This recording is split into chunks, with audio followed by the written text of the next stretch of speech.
temos um conjunto de paradigmas desta maneira. Eu depois no livro tenho as definições de crença, paradigma, hábito e mentalidade. Mas gostaria de vos dizer, por exemplo, da minha própria experiência. As pessoas dizem que eu, Cruz Neto, sou low profile, uma pessoa muito discreta, etc, etc. Por quê?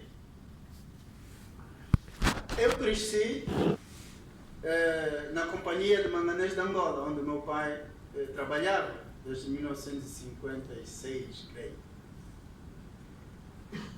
Era uma companhia belga. E havia uma estratificação em termos de como é que as pessoas eram divididas ao nível daquela comunidade. Havia um local para os brancos, havia um local para os negros e mestiços, que eram os assimilados, e havia um local para os negros pretos contratados. Portanto, isto foi assim, no Quissaquel, está aí a minha irmã, mas que ainda não tinha, já não conheceu isso, mas a Matilde e a Rita. Então, nós éramos assimilados, ok, o pai era assimilado. E na verdade o que é que acontecia? Nós íamos para a escola no autocarro dos brancos e tínhamos a nossa vida desta maneira. O que é que acontecia? No nosso relacionamento, dava-me conta que eu não podia estar à vontade com os brancos porque não era branco. E os brancos também não me consideravam branco, embora estivesse no meio deles. Mas o grande problema é que os pretos também não me consideravam preto.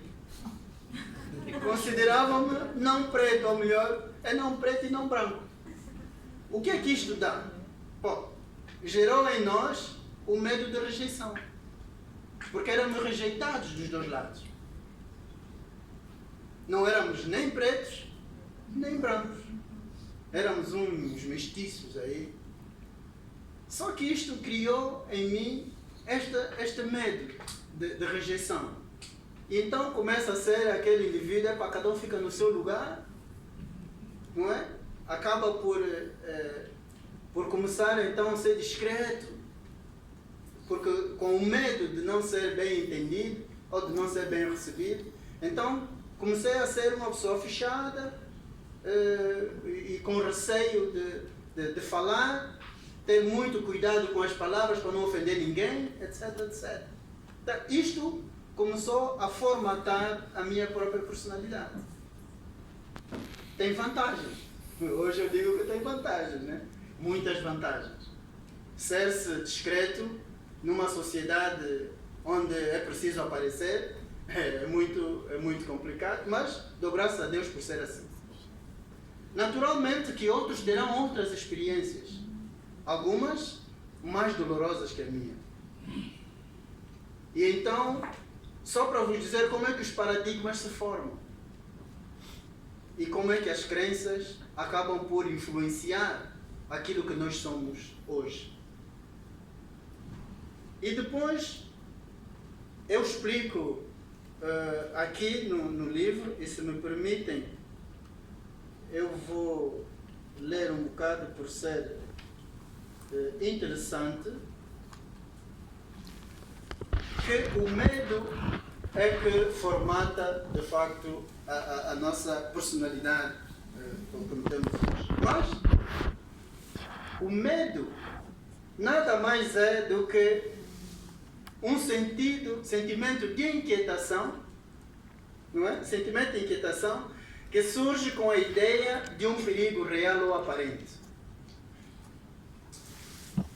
O medo é um sentimento de inquietação que surge com a ideia de um perigo real ou aparente. Na verdade, o medo vem do imaginário. O medo não é uma realidade. O medo é uma suposição de que algo possa não acontecer. Mas vejam como é que o medo formata as pessoas. Então eu digo no livro que por causa do medo da morte, as pessoas agarram-se ao legalismo. agarram-se ao legalismo como uma forma de se protegerem das injustiças e dos males. Pensam que a lei é tudo. Não importa o perdão, não importa a equidade, não importa nada. O importante é a lei. Mas, na verdade,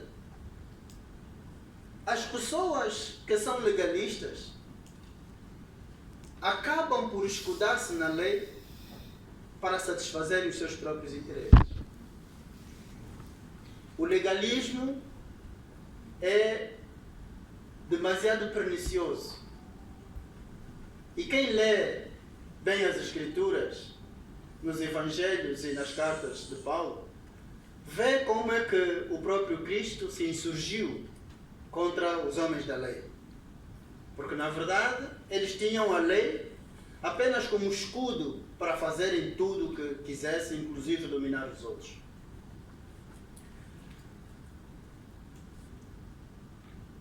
E eles acabam sendo os principais incumpridores da própria lei. Não é? O legalista defende a lei, mas o pior é o primeiro incumpridor.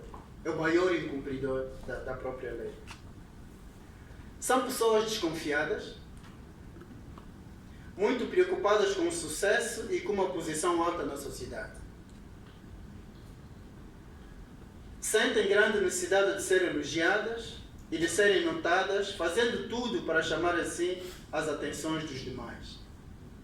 Qual é o resultado? É a vaidade, a arrogância e a presunção. Bom, pensem em alguém que é assim. Procurem alguém que seja legalista, ou excessivamente legalista, e depois, se calhar, um dia falamos quais são as suas atitudes. Como é que eles são, efetivamente. Isto tudo por causa do medo da morte, coisas que se enraizaram em si e resultaram nisto aqui.